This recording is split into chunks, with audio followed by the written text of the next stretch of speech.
Yo, what's good YouTube?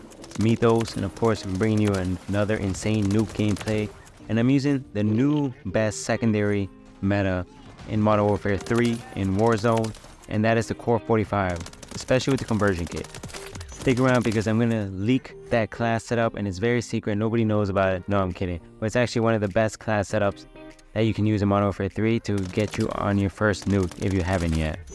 And have any of you guys played X-Defiant so far? I mean, I'm not gonna play it because I know I'm not gonna waste my time and play it for a week and then stop. I'd rather just grind Modern Warfare 3, get better content, unlock more camos. I don't know, call me a COD fanboy, whatever it is, but that's what I'm gonna do. But for you guys who are grinding X-Defiant, how is it so far? Is it good? Are you guys gonna make the full transition? My doubt is probably not, because if you're still watching a COD video and you're not watching an X-Defiant video, that tells me a lot. But right now, I know people are trying to get gameplays on that. They're live streaming it a lot. They're trying to unlock camos. I wonder how the mastery camo works in that game, if there is one, but I've heard that there's unlock challenges for them. So I wonder if it's similar to COD, and if I remember correctly, some of the developers for that game were developers for some of the previous COD games a while back, so maybe there's similarity in it. I know people were talking about how the sensitivity was different on X-Defiant, and that there's less aim assist, even though there is. So transitioning from back and forth from Call of Duty to X-Defiant has been a little weird for the hands and, you know, hand-eye coordination kind of thing.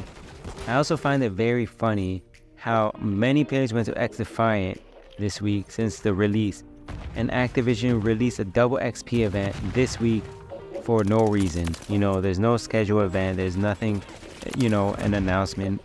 So it's another way for Activision to try to keep player retention. It's just funny because I love the competition that these companies give to Activision. I think in anything in the world, competition drives better products, it drives competition, it drives better outcomes. I mean, look at the food industry. Like, if you have two restaurants, they're head to head, they're gonna compete to try to be the best spot. Let's say two pizza restaurants, they're gonna give better customer service, give better pizza, maybe larger portion, to try to one up the other company. That would be the same way with, you know, video games. You know, one company's gonna try to deliver more content or have more to outplay the other game. And I think that's what Call of Duty needs right now. I think they've been needed it actually, and it hasn't had a stable competitor that can survive and outbeat Call of Duty. Because if it truly outbeat Call of Duty, everybody would have transitioned to the other game and stuck with it. So I think friendly competition in that way is very good, because it's just gonna drive people to work harder, especially those dev companies. And I'm scrolling through Twitter this week, and I see that they've released some Black Ops 6 leaks, meaning the truth lies, and they're showing, you know, the memorials, I believe Washington memorials. I might be a dumbass and I don't know what it is, but you know, it's that place with the faces, with the sculptures of the old presidents. I can't think about the name right now, but they have them blacked out, or I should say crossed out eyes, and it's almost like saying like that the government is lying or some sort of, you know, thing going on like that. It's very interesting how, you know, they're already portraying it. It gives me like the Purge vibes for whatever reason. And it's still very funny to me also, now that I'm thinking about it and I'm talking about it, how they purposely released Black Ops 6 teaser the week that X-Defiant comes out. Isn't it odd how, you know, now they're pushing out this content? I wouldn't be surprised if they start secretly leaking, quote unquote leaking, more stuff, but just to keep the eyes off of X-Defiant and keep it on Call of Duty. You know, this is all, you know, an advertising marketing game at this point. And it's so funny now how on Twitter, when people are talking about Black Ops 6, there's started rumors right now saying that Black Ops 6 is a Modern Warfare 3, technically a Modern Warfare 2 DLC, because it's going to run through the same engine.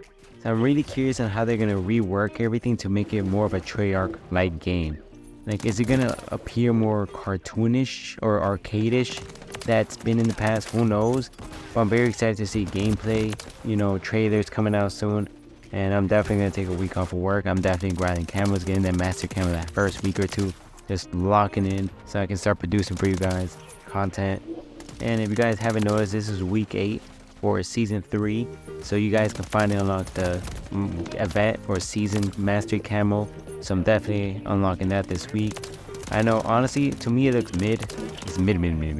I mean, there's not that many, you know, cool looking features of it. It almost looks like a Game Boy like symbols on it.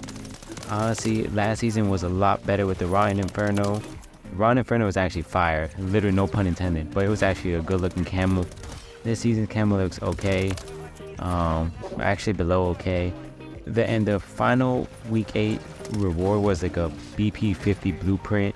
I'm tired of these blueprints, man. I mean, these blueprints, most of the time they're ass. Dude, they don't even look good. And you can't even swap parts with it. You guys remember when Modern Warfare 2 came out, and you can unlock each attachment with the skin on it? I forgot what it was called. It was called Vault, and you can vault the attachments, and they had all the same skin for each attachment for that weapon. They need to introduce that again. That was actually a fire idea. Add it in the battle pass, add it as a change from the Mastercraft. I think people would actually buy that. Imagine doing that for the MCW and you get an attachment camo or design for each attachment there is. They probably don't do that though, because there's so many attachments to it and it's just mad work for them. But I think that would be fire. I think people would actually purchase it. And I don't know if you guys have been on TikTok or been around the Twitch kit community, but man, if you guys need a lawyer, hit up Joyoma. Joyoma got me out of a lawsuit from Activision because they accused me from hacking and they were going to sue me for $10 million. And 5-minute phone call with him and he got me off the hook. I don't know how he did it, but he got it off the hook. So if you guys need a lawyer, hit up Joyoma. You can check him out on TikTok, you can check him out online. He's the best lawyer around. One thing we all gotta do as a community is tell Activision to continue these weekly challenges. If it wasn't for this, man, I know I'd be playing the game less. I know my friends would be playing the game less. I know even streamers and YouTubers would be playing the game less and producing less content. So overall, having more to do is just overall bringing in more money for them deep down. And it's just making people have more fun. You know, everybody gets tired of just playing regular multiplayer and sweaty SBM lobbies. But this keeps it fun, keeps it new, keeps you looking forward to every Wednesday of, each new week. But other than that, guys, thank you so much for sticking around. I know this video we're talking about a little bit of everything, just trying to spice it up, have some fun talking to you guys. But take it easy and stick around for the loadout right after. Peace. So for the Meta Core 45 secondary class setup, you want to start with the conversion kit because it opens up a whole bunch of new attachments. So you guys can see here the XRK IPv2 conversion. It pretty much turns this to a binary trigger, meaning when you press the trigger, it shoots, and when you let go of the trigger, it shoots. So it's not an automatic pistol, but it behaves almost like as a burst fire. So it helps a lot with fire rate, bullet velocity, range, and aiming idle sway, as you guys can see here. So you're gonna select that. Let's start out the muzzle. With the muzzle, you can use any one of your preference. I have not tried the ZM35 compensated flash yet. I know you guys know that's my favorite. I've been rocking a lot the Sonic Suppressor XS just to be off the radar, bullet velocity, range. And then for the stock, you want to use the XRK Dynamic Precision stock. It's going to help a ton with gun kick control and recoil control, as you guys can see here, by 13 and 17%, so that's huge. For the underbarrel, you want to use a DR6 hand stop. This is really good for pretty much mobility all across the stats, like 10% improvement in ADS speed, 7% improvement for sprint to fire. You guys can see movement speed increases ADS movement speed, so you can strafe a lot better. And finally, you want to increase the magazine size. So I recommend the 30 or 40, whichever one you guys prefer. I personally rock a 40 because every time you press the trigger and let go, it shoots 2 bullets. And that's pretty much the best class setup in my opinion for the Core 45.